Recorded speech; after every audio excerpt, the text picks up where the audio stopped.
모두 일어서서 찬송가 4장을 부르시면서 하나님께 예배 드리겠습니다. 찬송가 4장입니다.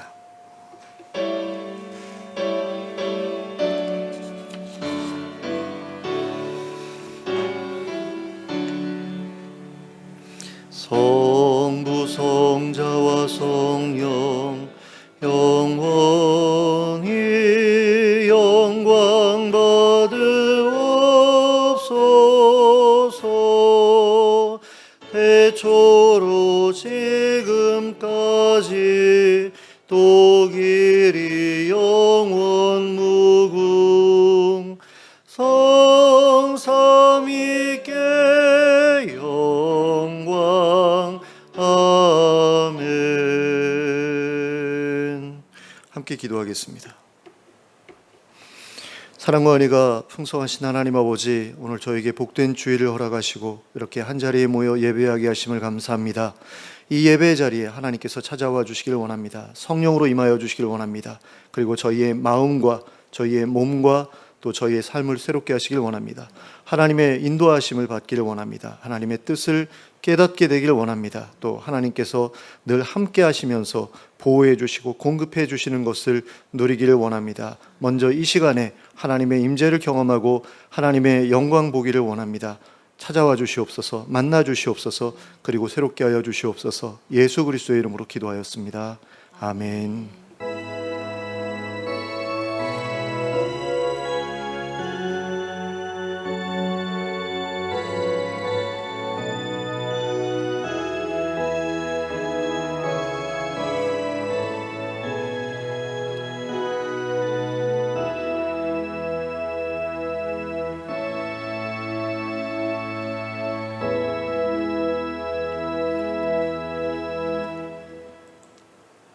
찬송가 37장을 함께 찬송하시겠습니다. 찬송가 37장입니다.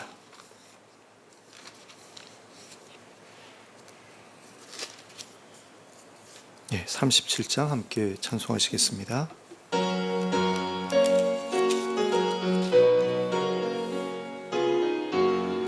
주 예수 이름 높이어 다 찬양하여라, 다 찬양하여라. 금멸육관을 들여서 만유의 주를 찬양하세.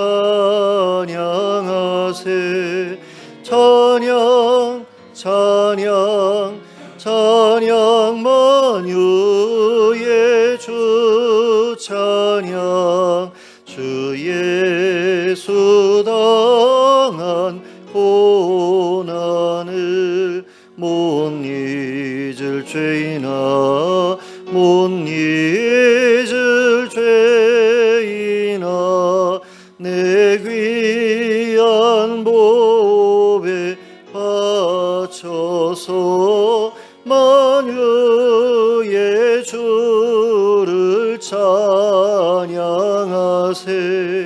찬양 찬양 찬양 만유의 주 찬양.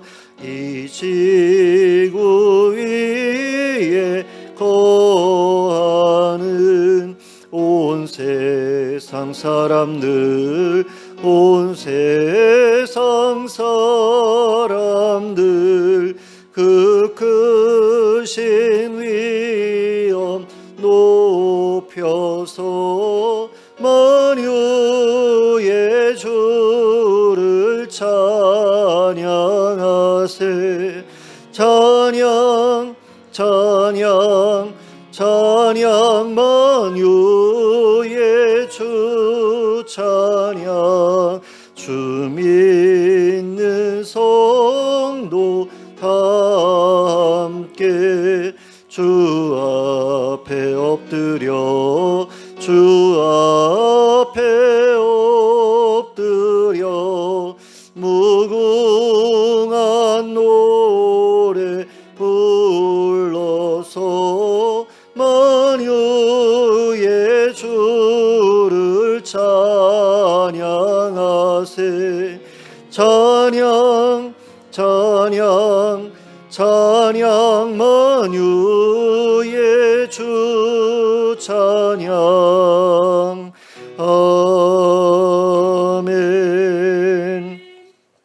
교동문 47번 시편 105편을 함께 교독하시겠습니다. 교동문 47번 시편 105편을 함께 교독하겠습니다. 제가 먼저 시작합니다. 여호와께 감사하고 그의 이름을 불러 아뢰며 그가 하는 일을 만민 중에 알게 할지어다. 그에게 노래하며 그를 찬양하며 그의 모든 기이한 일들을 말할지어다. 그의 거룩한 이름을 자랑하라. 여호와를 구하는 자들은 마음이 즐거울지로다.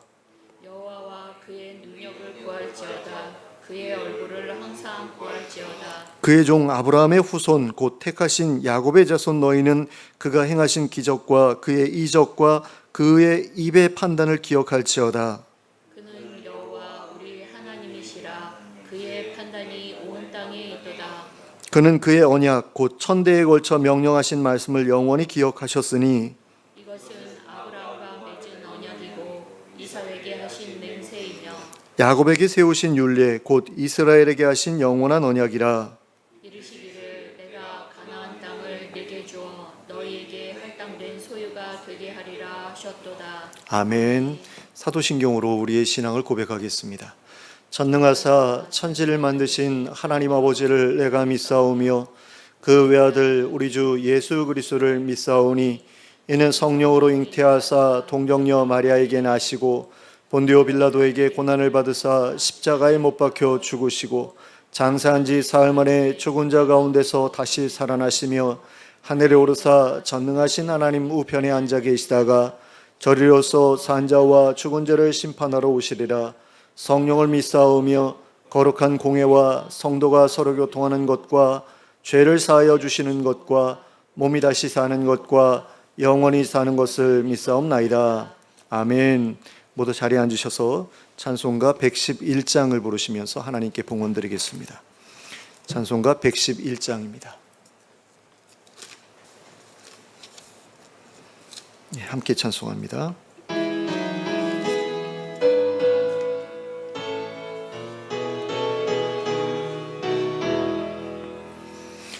귀중한 보배합을 주 앞에 드리고 우리의 몸과 마음도 함께 바치세. 진리는 오묘하고 사랑은 성결해. 주께서 탄생하신 거룩한 날일세. 주께서 주신 은혜 한없이 크오니 우리가 받은 것을 감사히 바치세. 기쁨은 충만하고 소망은 불변해. 정성과 마음을 다해 경배를 드리세. 들에서 밤을 새며 양치던 목자들 하늘에 빛난 영광 보고서 놀랐네. 그 소식 목자들 듣고서 찾아와 경배하며 영광을 돌렸네. 아멘. 함께 기도하겠습니다. 사랑의 하나님 아버지, 한 주간 동안 저희의 삶을 보살펴 주셔서 감사합니다. 하나님의 은혜로 저희가 지금까지 살아왔습니다. 하나님의 공급해 주시는 은혜와 또 보호해 주시고 또 인도해 주시는 그 은혜를 통해서 저희가 지금까지 살아왔는데 하나님과 동행하는 그 삶이 앞으로도 계속될 수 있기를 원합니다. 이전보다 더 섬세하게 하나님의 동행하심을 느끼며 살아가는 인생이 되기를 원합니다. 그래서 힘들고 어려운 일이 찾아올 때에도 좌절하지 않고 하나님을 의지할 수 있는 저희가 될 수 있기를 원합니다. 부족한 것이 있을 때 하나님께 원망하는 것이 아니라 오히려 하나님의 베풀어 주실 것을 기대하면서 하나님께 매달리는 저희들이 되게 하여 주시고 또 그렇게 구한 것들을 풍성히 받아 누리는 복된 인생이 될 수 있도록 역사하여 주시옵소서.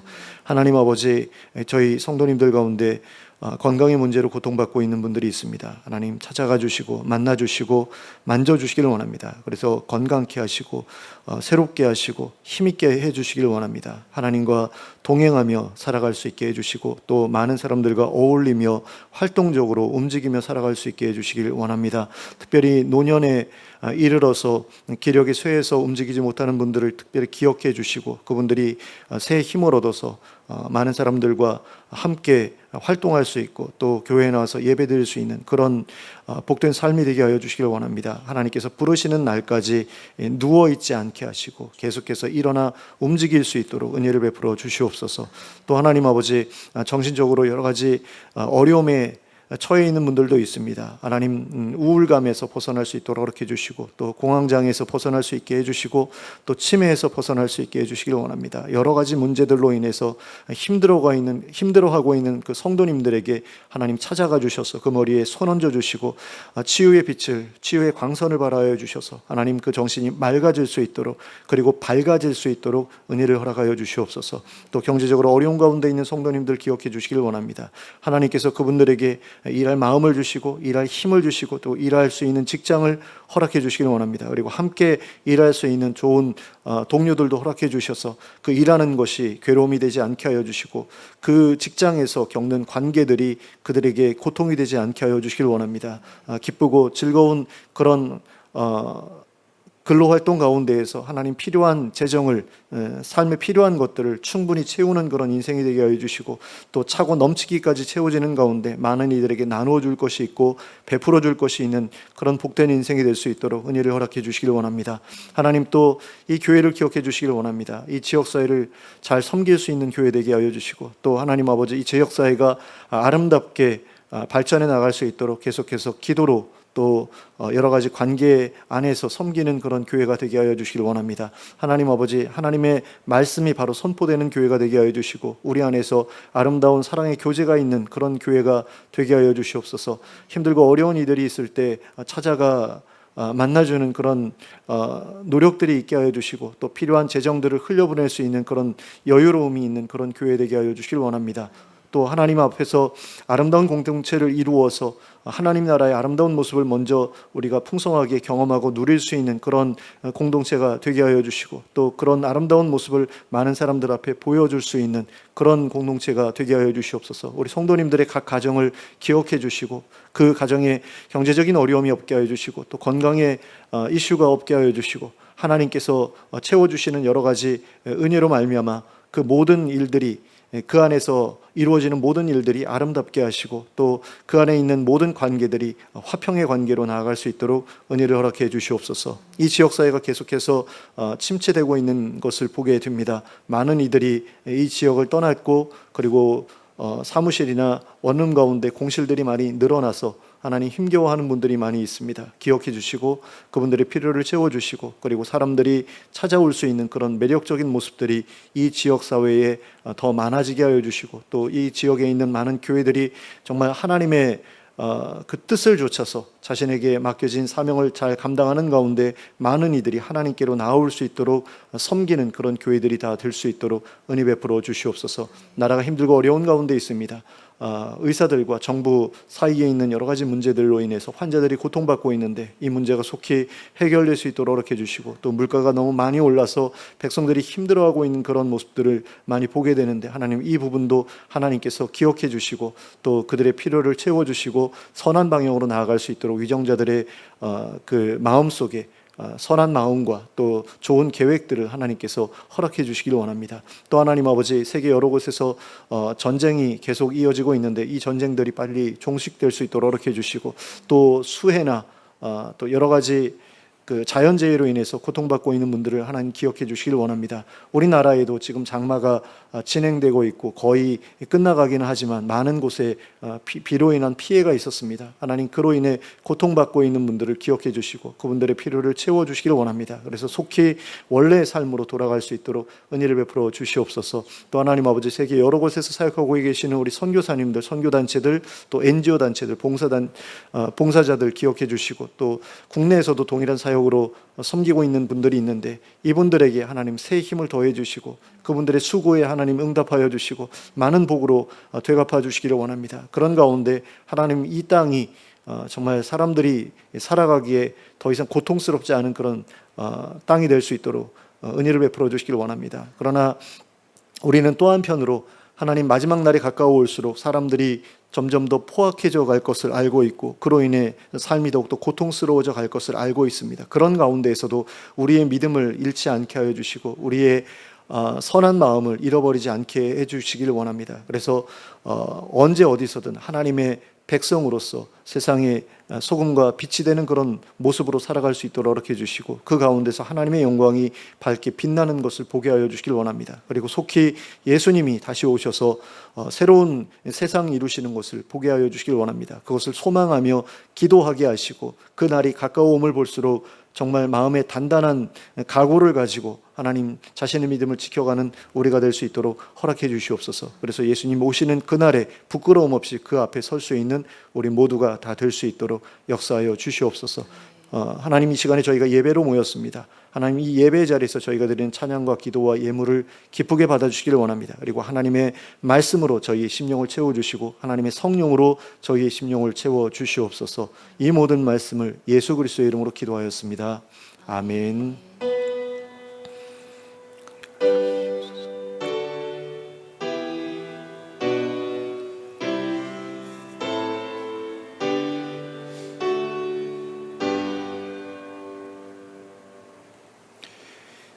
교회 소식은 주보의 뒷면을 확인하시면 되겠습니다. 좌우를 둘러보시면서 인사 나누시기 바랍니다. 잘 오셨습니다. 반갑습니다. 하나님의 말씀 함께 보시겠습니다. 마태복음 2장 1절부터 18절까지 말씀입니다.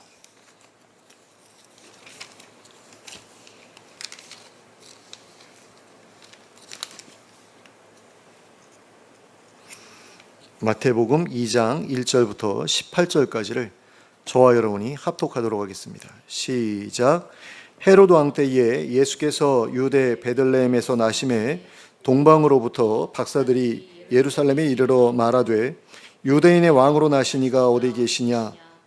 우리가 동방에서 그의 별을 보고 그에게 경배하러 왔노라 하니 헤롯 왕과 온 예루살렘이 듣고 소동한지라 왕이 모든 대제사장과 백성의 서기관들을 모아 그리스도가 어디서 나겠느냐 물으니 이르되 유대 베들레헴이오니 이는 선지자로 이렇게 기록된 바 또 유대 땅 베들레헴아 너는 유대 고을 중에서 가장 작지 아니하도다.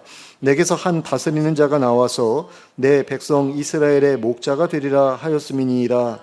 이에 헤롯이 가만히 박사들을 불러 별이 나타난 때를 자세히 묻고 베들레헴으로 보내며 이르되 가서 아기에 대하여 자세히 알아보고 찾거든 내게 고하여 나도 가서 그에게 경배하게 하라.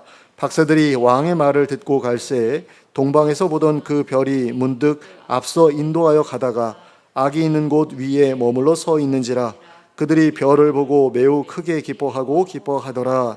집에 들어가 아기와 그의 어머니 마리아가 함께 있는 것을 보고 엎드려 아기께 경배하고 보배압을 열어 황금과 유향과 모략을 예물로 드리니라. 그들은 꿈에 헤롯에게로 돌아가지 말라 지시하심을 받아 다른 길로 고국에 돌아가니라. 그들이 떠난 후에 주의 사자가 요셉에게 현몽하여 이르되 헤롯이 아기를 찾아 죽이려 하니 일어나 아기와 그의 어머니를 데리고 애굽으로 피하여 내가 내게 이르기까지 거기 있으라 하시니 요셉이 일어나서 밤에 아기와 그의 어머니를 데리고 애굽으로 떠나가 헤롯이 죽기까지 거기 있었으니 이는 주께서 선지자를 통하여 말씀하신 바 애굽으로부터 내 아들을 불렀다 함을 이루려 하심이라. 이에 헤롯이 박사들에게 속은 줄 알고 심히 노하여 사람을 보내어 베들레헴과 그 모든 지경 안에 있는 산의 아이를 박사들에게 자세히 알아본 그때를 기준하여 2살부터 그 아래로 다 죽이니 이는 선지자 예레미야를 통하여 말씀하신 바 라마에서 슬퍼하며 크게 통곡하는 소리가 들리니 라헬이 그 자식을 위하여 애곡하는 것이라. 그가 자식이 없으므로 위로받기를 거절하였도다 함이 이루어졌느니라. 아멘. 오늘 우리가 함께 읽은 본문에는 예수님께서 베들레헴에서 태어나셨을 때 동방에서 박사들이 예수님을 보기 위해 찾아왔던 사건이 기록되어 있습니다. 어떤 분들은 동방 박사들이 예수님을 찾아왔던 시점이 예수님께서 태어나신 당일이었을 것이라고 생각하기도 하는데, 그것은 누가복음 2장에 기록되어 있는 목자들의 방문 시점과 혼동한 것이지 맞는 것이 아닙니다. 마태복음 2장에서는 박사들이 집에 들어갔을 때 아기와 그의 어머니 마리아가 함께 있는 것을 보았다고만 기록하고 있기 때문입니다. 아기가 구유에 뉘어져 있었다 이런 얘기 없거든요. 그냥 품에 안겨 있었을 수도 있기 때문에 이게 예수님께서 태어나신 당일이었는지 아닌지 우리는 확인할 수 없다라는 겁니다. 그래서 헤롯 왕도 예수님을 죽이기 위해 사람들을 보내면서 2살부터 그 아래로 다 죽이라고 명령했던 거죠. 정확한 시점을 알 수 없었기 때문에. 그리고 또 한 가지 확인하기 어려운 것은 동방의 박사들이 도대체 몇 명이었는가 하는 것입니다. 우리는 일반적으로 3명의 박사들이 예수님을 찾아왔을 것이라고 생각합니다. 그러나 성경은 이에 대해 아무런 말도 해주지 않고 있습니다. 그런데도 사람들이 그 박사들의 숫자를 3명이라고 생각하는 이유는 그들이 예수님께 드렸던 선물의 숫자가 3가지였기 때문입니다. 하지만 이것만으로는 박사들의 숫자가 3사람이었을 것이라고 확신하기 어렵습니다. 하지만 본문에서 박사들이라고 복수형으로 표기하고 있는 것을 보면 그들의 숫자가 적어도 2명은 넘었을 것이다 라는 것을 알 수 있게 됩니다. 그리고 거기에 한 가지를 더 생각해 보면 그들은 자기들끼리만 예수님을 찾아온 것이 아니라 다수의 수행원들과 예수님을 찾아왔을 수도 있습니다. 그런 점에서 예수님을 방문했던 사람들의 숫자는 우리가 생각하는 것보다 훨씬 더 많았을 수도 있다라는 거죠. 그러니까 숫자는 별로 중요하지 않다라는 겁니다. 그러면 과연 이 박사들의 정체는 무엇이었겠습니까? 그들은 아마도 점성술사였을 것입니다. 본문 2절에 기록되어 있는 것처럼 그들은 예루살렘에 도착하자 유대인의 왕으로 나시니가 어디 계시냐, 우리가 동방에서 그의 별을 보고 그에게 경배하러 왔노라 하면서 별의 주인공이 계신 곳을 수소문하면서 다녔습니다. 그리고 이런 말로 미루어 볼 때 그들은 별을 관찰해서 그곳으로 사람이나 국가의 운명을 점쳤던 점성술사였던 것이 분명합니다. 그렇다면 그들은 왜 예루살렘까지 찾아와서 그 별의 주인공에게 경배하고자 했던 것일까요?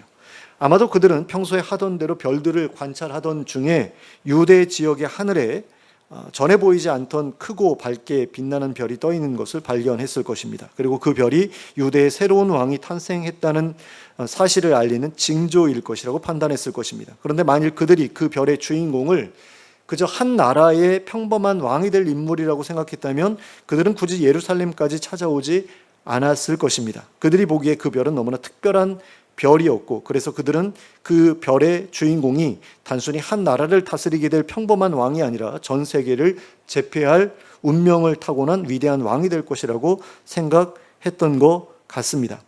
그래서 그들이 그 귀한 예물을 가지고 먼 길을 떠나 타국에까지 찾아왔던 것이겠죠. 그런데 어떤 사람들은 그들이 별을 보고 예수님을 찾아온 것을 두고 말하기를 그 일은 하나님의 섭리가 아니라 사단의 역사였을 것이라고 주장하기도 합니다. 왜냐하면 율법에서 점을 치는 일을 금지하고 있기 때문입니다. 레위기 19장 26절 말씀입니다. 너희는 무엇이든지 핏째 먹지 말며 점을 치지 말며 술법을 행하지 말며. 또 이사야서 2장 6절에서는 이렇게 말씀하고 있습니다. 주께서 주의 백성 야곱 족속을 버리셨음은 그들에게 동방 풍속이 가득하며 그들이 블레셋 사람들 같이 점을 치며 이방인과 더불어 손을 잡아 언약하였음이라. 자, 하나님께서 이스라엘 백성들을 버리셨는데 그 버리신 이유가 그들이 이방 사람들처럼 점치는 짓을 했고 또 이방인들과 언약을 맺었기 때문이라는 거죠. 그만큼 하나님께서 점치는 것에 대해서 싫어하신다라는 것을 알 수 있다라는 겁니다. 그런데 왜 하나님께서 별을 통해서 미래를 점치던 사람들에게 예수님의 탄생을 알려주셨겠느냐라는 것이죠. 그러므로 그들에게 예수님의 탄생을 알렸던 것은 하나님이 아니라 사단이라는 것입니다. 그리고 사단이 그들을 예루살렘에 가도록 충동질했던 이유는 헤롯 왕을 자극해서 예수님을 죽이게 하려는 것이었다라는 그런 이야기를 하는 분들이 있습니다. 그러나 그들에게 예수님의 탄생에 대해 알려준 것은 사단이 아니라 하나님이셨다고 보는 게 더 정확해 보입니다. 그 이유는 첫째로 별의 움직임을 주관하는 것은 사단이 할 수 있는 일이 아니기 때문입니다. 하나님만이 별의 움직임을 주관하실 수 있으시기 때문이다라는 거죠. 하나님께서 친히 그 별을 그렇게 움직이도록 하셨고 또 그렇게 빛나게 하신 것이라고 보아야 되기 때문에 그 별을 보고 예수님을 찾아온 사람들 역시 하나님께서 보내신 것이다, 이렇게 보아야 한다라는 겁니다. 그리고 그 박사들에게 예수님의 탄생을 알려주고자 하신 것이 아니었다면 하나님께서 굳이 그 별을 그 자리에 있게 하시고 또 그렇게 빛나게 하실 이유도 없으셨기 때문이다라는 거죠. 그러니까 하나님만이 별을 움직여서 그 자리에 놓게 하시고 그 자리에 있게 하시고 그 별이 그렇게 빛나게 하실 수 있으신데 그렇게 하신 것은 박사들로 하여금 그 별을 발견하도록 하시기 위함이었다라는 겁니다. 둘째로 그들이 예수님을 찾아와 예수님께 바쳤던 예물들이 하나같이 예수님의 생애와 관련된 예물들이었기 때문입니다. 그러니까 예수님의 신분, 예수님의 생애 이런 것들과 관련된 것들이었다라는 거죠. 그들이 바쳤던 예물들은 각각 예수님의 사역과 죽음과 영광을 상징하는 것들이었습니다. 이 점만 보아도 그들을 예수님께 보내신 것은 하나님이시다라고 볼 수 있다라는 겁니다. 하나님께서 그들을 통해 당신의 아들이 영광을 받으시도록 하신 것이다라는 거죠. 셋째로 그들은 예수님께서 유대인들만이 아니라 모든 이방인들로부터 경배를 받으셔야 할 분임을 보여주는 귀한 본보기가 되었기 때문입니다. 예수님께서 탄생하셨을 때 가난한 목자들이 예수님을 찾아왔지요. 그리고 이렇게 부유한 이방인들, 동방의 박사들까지 찾아와 예수님을 경배했습니다. 그리고 이 사실은 이 땅의 모든 사람들이 혈통이나 빈부나 귀천에 상관없이 예수님을 왕으로 섬겨야 한다는 사실을 우리들에게 가르쳐 주는 것이라고 할 수 있습니다. 이러한 이유들만 보아도 그들이 예수님을 찾아왔던 것은 사단의 역사가 아니라 하나님의 섭리에 의한 것이었다라고 보기에 부족함이 없습니다. 그런데 동방 박사들이 하나님의 섭리에 따라 예루살렘에 도착했을 때 유대인들이 그들 앞에서 보여주었던 반응은 그들의 예상과는 크게 다른 것이었습니다. 동방 박사들은 아마도 그 태어난 아기로 인해 많은 유대인들이 기뻐하고 있을 것이라고 예상했을 것입니다. 그러나 유대인들은 그 아기가 태어났다는 사실조차 알지 못했습니다. 그러니까 궁 밖에서 태어났기 때문이죠. 만약에 헤롯의 집안의 왕제로 태어났다라고 한다면 많은 것을 베풀었겠지요. 헤롯 왕이 잔치를 벌이고 백성들한테 이런저런 먹을 것들을 나눠주고 하는 그런 축제 같은 것을 벌였을 테니까 유대인들이 기뻐하고 있었을 텐데 그런 상황이 아니었기 때문에 유대인들은 그 아기가 태어났는지 어쨌는지 알지 못했지요. 그리고 그 아기가 태어났다는 이야기를 듣고서 사람들이 보였던 반응도 그리 긍정적이지 않았던 것을 우리가 볼 수 있습니다. 헤롯 왕은 새로운 왕의 탄생에 대한 소문을 듣자 굉장히 놀랐습니다. 그래서 즉시 모든 대제사장과 백성의 서기관들을 불러들이고는 그들에게 그리스도가 어디서 태어나겠느냐고 물었습니다. 그런데 이 말에는 우리가 절대로 놓치지 말아야 할 중요한 단어 하나가 등장합니다. 그것은 그리스도라는 단어입니다. 그리스도라는 단어는 메시아라는 말의 그 헬라어 번역이죠. 근데 이게 위대한 왕 또는 구원자 이런 의미를 다 포괄하고 있는 그런 단어 아닙니까? 근데 헤롯 왕은 박사들의 말을 듣자 그 새롭게 태어났다는 왕이 하나님께서 수많은 선지자들을 통해 예언해 오신 그리스도라는 사실을 알아차렸던 겁니다. 그래서 그는 대제사장과 백성의 서기관들을 부른 자리에서 그리스도가 어디에서 태어나겠느냐 하고 물었던 거죠. 그리고 그는 그리스도가 태어날 곳이 베들레헴이라는 대답을 들은 후에 동방 박사들을 불러서 그 별이 나타난 시기를 물었습니다. 그 아기가 언제 태어났는지 정확하게 알고자 했습니다. 이게 죽이려고 했던 거죠. 그리고 그 시점을 확인한 후에는 박사들을 베들레헴으로 보내면서 그 아기에 대해 자세히 알아보고 찾거든 나도 가서 경배할 수 있도록 나에게도 알려주시오라고 부탁했습니다. 그리고 훗날 박사들이 그 아기를 만났으면서도 자신에게 아무런 정보도 주지 않고 자기 나라를 떠났다는 소식을 듣자마자 군사들을 보내서 새로운 왕이 될지도 모르는 어린 아기들을 모조리 죽이도록 했습니다. 앞에서도 말씀드렸듯이 헤롯 왕은 동방 박사들의 말을 듣자마자 그 아기가 그리스도로 오신 분이라는 사실을 알아차렸습니다. 그리고 그는 그리스도가 평범한 인물이 아니라 하나님께서 많은 선지자들을 통해 예언해 오신 특별한 왕이라는 사실도 알고 있었습니다. 이 사람이 에돔 출신이기는 했지만 그래도 명목상으로는 유대인이었기 때문에 유대교회에서 말하고 있는 그런 예언들이나 율법들에 대해서 전혀 무지한 사람이 아니었던 거죠. 그래서 이 박사들이 말하는 것을 듣고서 그리스도가 태어났구나라는 사실을 분명히 알았다라는 겁니다. 그리고 그분이 얼마나 특별한 왕인지도 알았다라는 거죠. 그리고 그분을 통해서 어떠한 나라가 세워질 것인지도 알고 있었죠, 이 사람은. 그리고 자신은 죽었다 깨어나도 그런 나라를 만들 수 없다라는 사실도 알고 있었을 겁니다. 그럼에도 불구하고 헤롯 왕은 절대로 자신의 왕위를 그리스도에게 양보하고 싶지 않았습니다. 만약에 다윗이었다면 양보했을지도 모르겠어요. 다윗이었다면 아마 그랬을 겁니다. 다윗이 이스라엘을 다스리고 있는 시대에 하나님께서 나단 선지자를 통해서 내가 그리스도를 보내겠다. 너의 왕위를 그에게 물려주어라. 라고 예수님을 다윗 시대에 보내셨다라고 한다면 다윗은 기꺼이 자기의 왕위를 예수님께 양보했겠죠. 그러나 헤롯은 그렇게 하고 싶지 않았던 겁니다. 그는 하나님의 예언이 이루어지든 말든 자기와는 상관이 없는 일이라고 생각했습니다. 그래서 오히려 그리스도를 죽이려고 했습니다.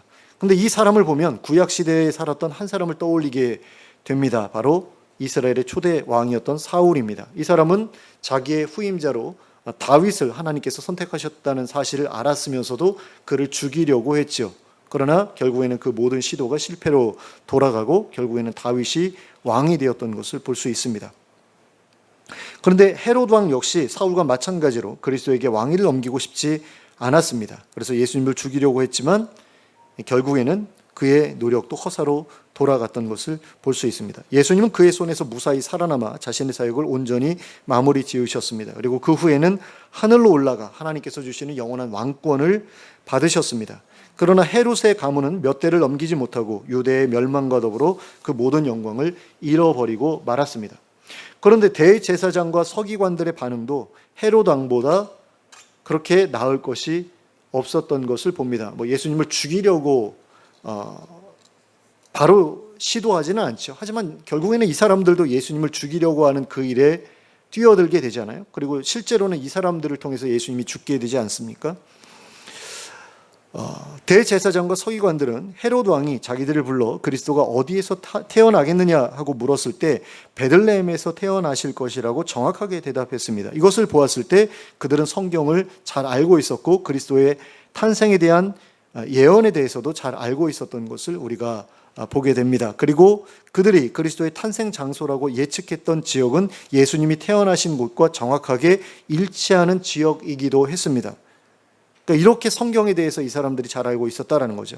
하지만 중요한 것은 그들 중에서 그 어느 누구도 그리스도께서 태어나셨다는 곳으로 박사들과 함께 내려가지 않았다라는 것입니다.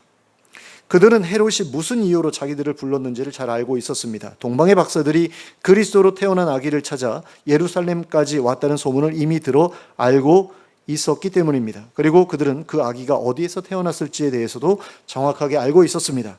그런데도 그들 중에는 예루살렘으로 내려간 사람이 하나도 없었습니다. 그러면 왜 그들은 그리스도에 대해 이런 식의 반응밖에 하지 못했을까요? 왜 그들은 목자들처럼 예수님을 찾아가지 않았고 또 박사들처럼 예수님을 찾아가지 않았을까요?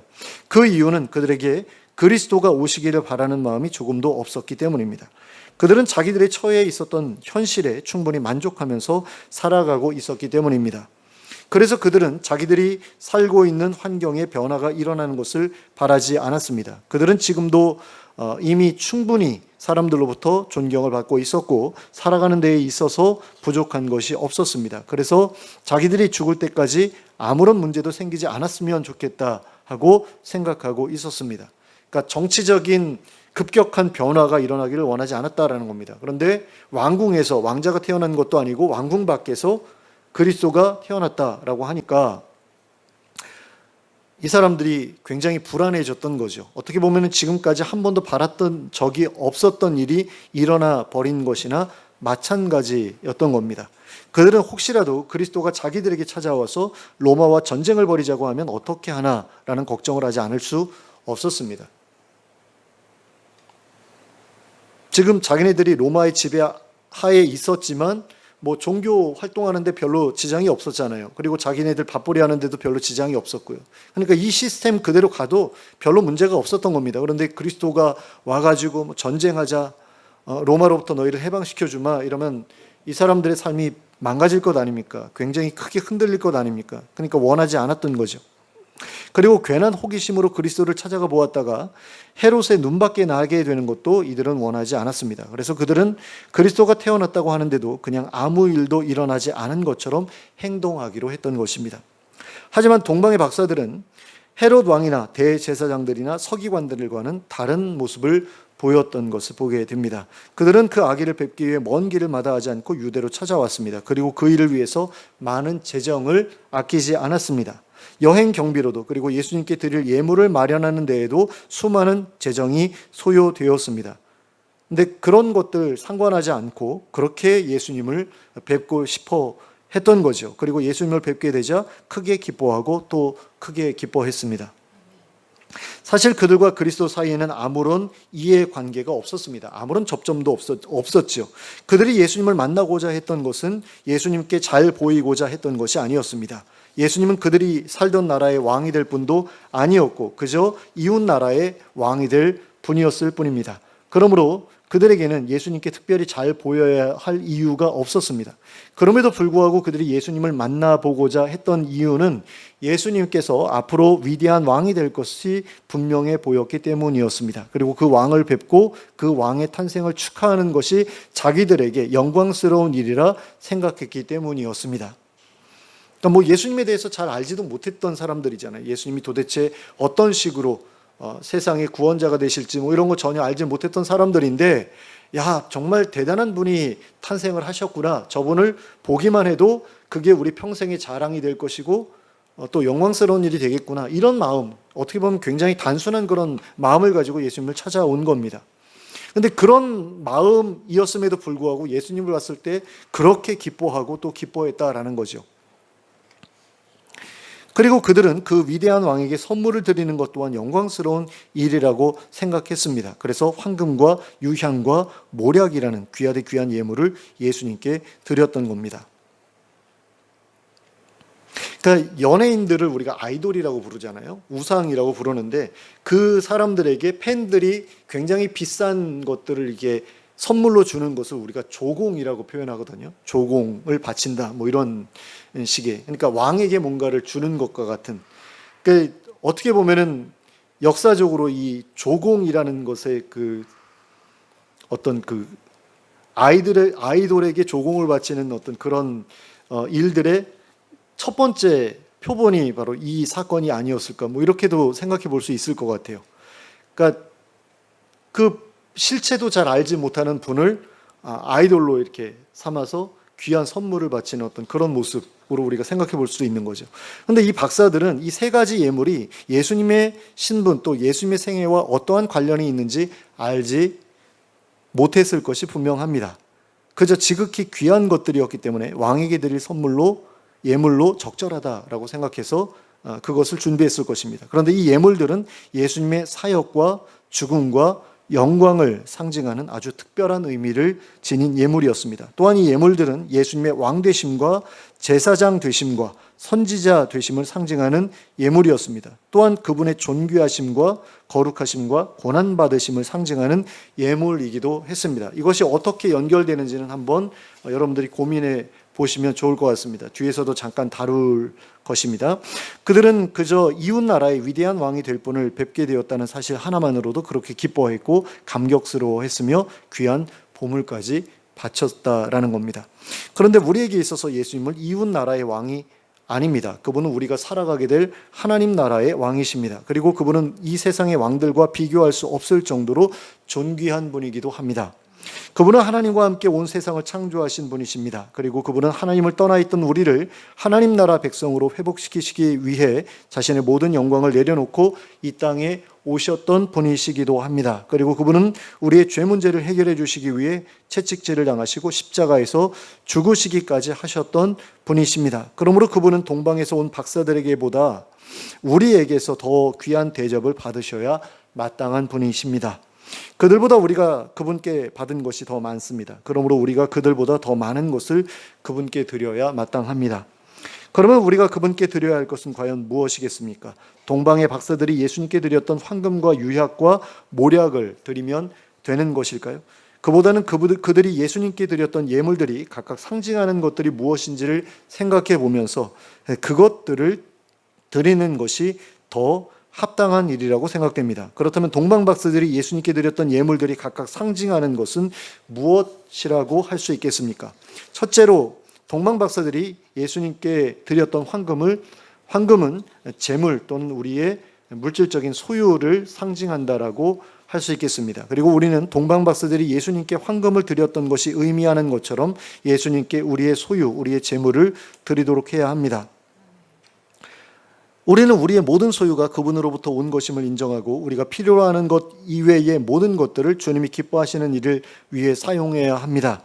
이것은 교회의 모든 재산을 바치라는 그런 이야기가 아닙니다. 하나님께서 기뻐하시는 일, 예수님께서 기뻐하시는 일이 무엇인지를 고민하면서 자신의 재정 중에서 여유분에 해당하는 것들을 하나님 앞에서 의미 있고 가치 있는 일에 사용해야 한다라는 겁니다. 그러니까 교회에서 뭔가를 이렇게 하나님께 드려라라고 할 때 사람들은 헌금 바쳐라라는 이야기로 무조건 이렇게 연결지어서 생각하거든요. 그리고 초대교회에 많은 사람들이 집을 팔아서 교회에 내어놓고 그것을 가난한 자들을 위해서 나눠줬다. 이런 이야기를 할 때에 전 재산을 바치라는 그런 식으로 이해하는 분들이 있는데 그거 아닙니다. 그러니까 자기가 살아가는데 필요한 것 외에 넘치는 것들을 하나님의 뜻대로 사용하라는 그런 의미로 받아들여야 되는데 예수님의 제자들이 자신의 재산을 팔아가지고 가난한 사람들 나눠주는 그런 일을 굉장히 많이 이야기를 하잖아요. 예수님께서도 젊은 부자 청년에게 그렇게 하라고 말씀을 하셨고 그래야 영생을 얻는다라고 말씀을 하셨고 또 초대교회 교인들이 실제로 그것을 실천했고 바나바 같은 사람도 자신의 집과 밭을 팔아서 교회 앞에 내놓고 했던 그런 이야기들이 있잖아요. 근데 이게 자기가 살 집까지도 다 팔아서 내놨다라는 그런 이야기가 아니거든요. 그러니까 그런 부분들을 생각을 해야 되는 거죠. 이 동방박사들이 예수님께 황금을 바쳤다라고 했을 때 자기의 집과 모든 소유를 팔아서 황금으로 만들어서 바꾸어서 바친 게 아니잖아요. 근데 그런 부분들을 우리가 생각하면서 과연 예수님께 우리가 우리의 소유를 바쳐야 한다라고 했을 때 그것이 의미하는 것이 무엇인지를 좀 정확하게 이해할 필요가 있다라는 거죠.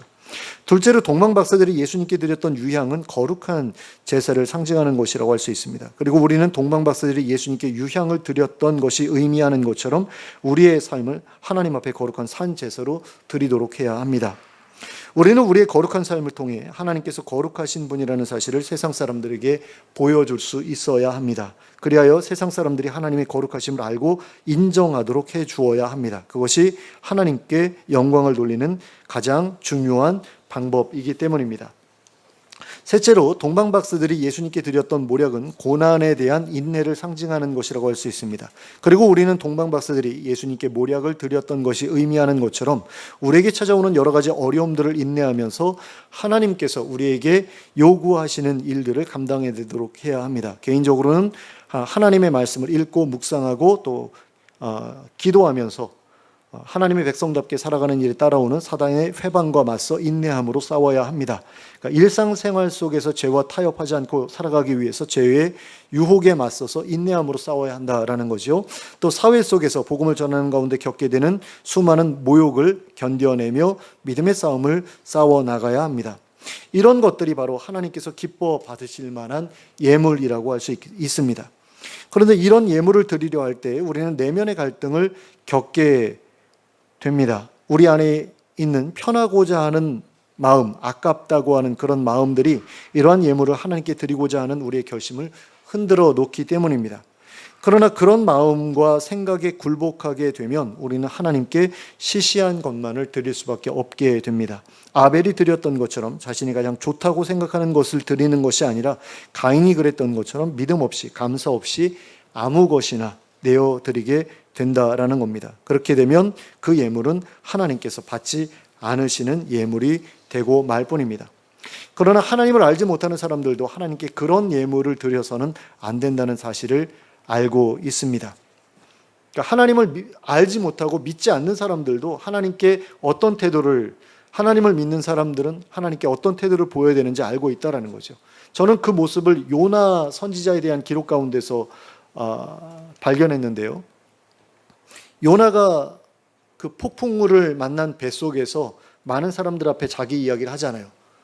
내가 하나님의 명령을 받아서 니느웨로 가야 되는데 안 가고 도망쳤더니 이렇게 풍랑을 보내셔서 이 배를 이렇게 힘들게 하신 거다라고 했더니 사람들이 너 왜 그랬어? 라고 이야기를 하잖아요. 그러니까 그들조차도 하나님 앞에서는 그렇게 살아서는 안 된다는 것을 알고 있었던 거죠. 그러니까 하나님을 믿지 않는 사람들도 하나님을 믿으면 그렇게 살아야 돼라는 것을 알고 있다는 겁니다. 그런데 하나님을 믿는 사람들이 그런 사실을 모르는 경우를 너무나 많이 보게 됩니다. 그러니까 하나님께 너무나 시시한 것을 드리면서 나는 하나님을 믿는다라고 말하는 사람들이 너무나 많다라는 거죠. 그러니까 왜 그런가라고 했을 때 이것은 그들이 예수님을 믿는다고는 하지만 실제로는 예수님이 어떤 분인지 모르기 때문이라고 할 수 있습니다.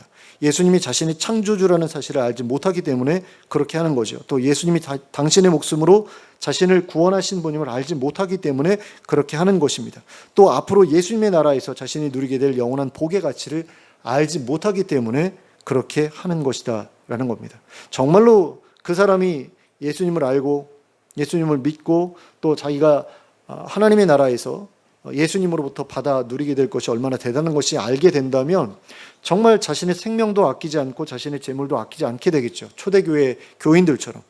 그런데 그걸 알지 못하니까 예수님께 그렇게 시시한 것으로 드리면서 나는 이게 최선입니다라고 말할 수밖에 없게 되는 것이다 라는 겁니다. 그래서 우리 중에는 그런 사람들이 없게 되기를 정말로 간절히 바랍니다. 예수님의 존귀하심과 그분의 사랑과 그분의 은혜와 그분이 앞으로 우리에게 누리게 하실 하나님 나라의 영광을 깊이 깨닫는 우리가 될 수 있길 바랍니다. 그리고 그에 대해 감사하는 마음을 가지고 자신이 가장 소중하게 여기는 최선의 것들을 그분 앞에 예물로 내어드릴 수 있는 우리 모두가 될 수 있기를 예수 그리스도의 이름으로 축원합니다.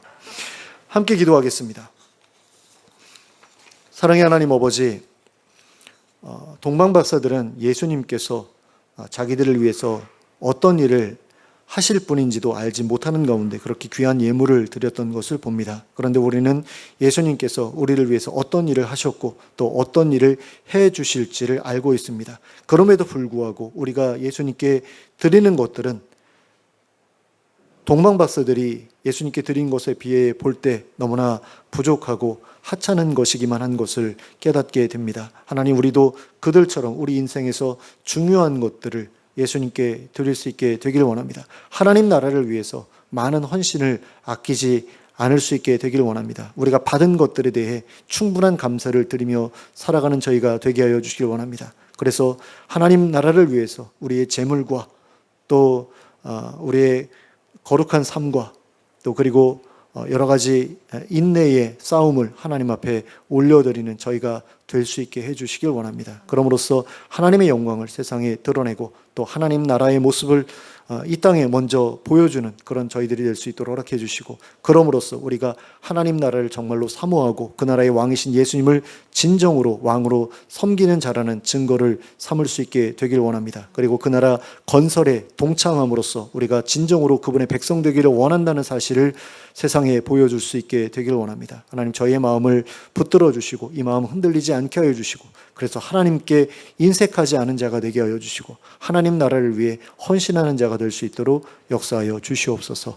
예수 그리스도의 이름으로 기도하였습니다. 아멘. 모두 일어서서 찬송가 131장을 함께 찬송하시겠습니다. 찬송가 131장입니다. 평소에 자주 부르지 않는 곡이기 때문에요, 좀 더 관심을 가지고 신경 써서 찬송하셨으면 좋겠습니다. 131장 함께 찬송합니다.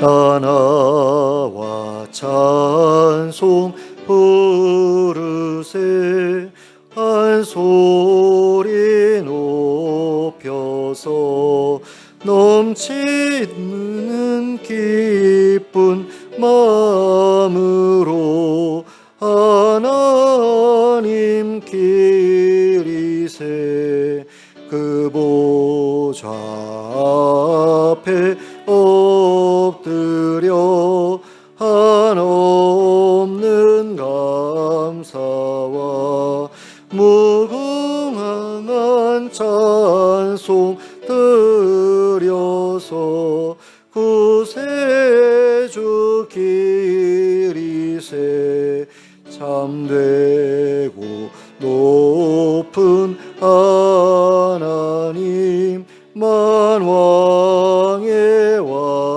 왕께서 저 깊은 물과 높은 산 다스리시네 하나와 찬송 드리세 다같이 엎드려 주 앞에 무릎 꿇고서 창조주 기리세 아멘. 함께 기도하겠습니다.